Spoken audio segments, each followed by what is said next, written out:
Moikka YouTube! Tänään mä näytän miten tehdään perhosveitsi leekoista. Moro! No joo, vielä ammattilainen tässä, mutta ihan sama. Sitä sitten sillä pidetään. Apurantaan, ottakaa hetki. Te tarvitsette 2 mieluiten saman väristä, jos haluatte hienon. Mieluiten 2 saman väristä, tällaista pitkää. Ja päät pitää olla pyöreitä, tämmöiset 4 ei käy. Päät pitää olla pyöreitä. 2 saman pituista. Sitten, ottakaa monta otetaan lyhyempi.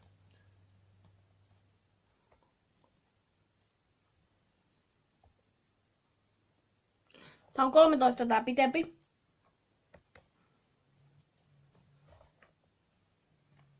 Yksi on tätä lyhyempi. Tämmöstä reikää.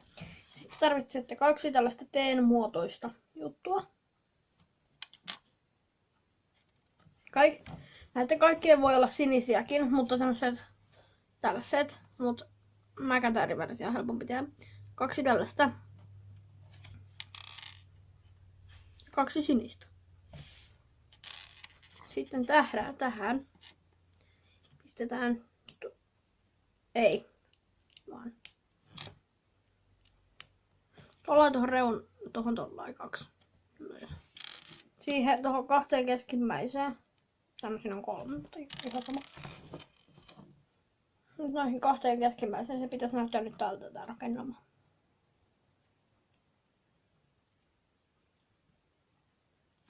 Sitten nämä pitemmät pistetään näihin vaaleisiin.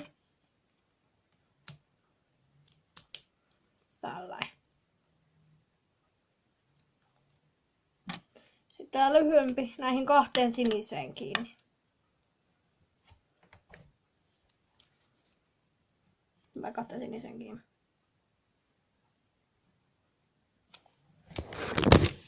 Oi pylly! Ja sitten te vaan kiinnitätte tähän puolelle tämän toisenkin. Se on valmis. Tämä on aika yksinkertainen projekti. Projekti.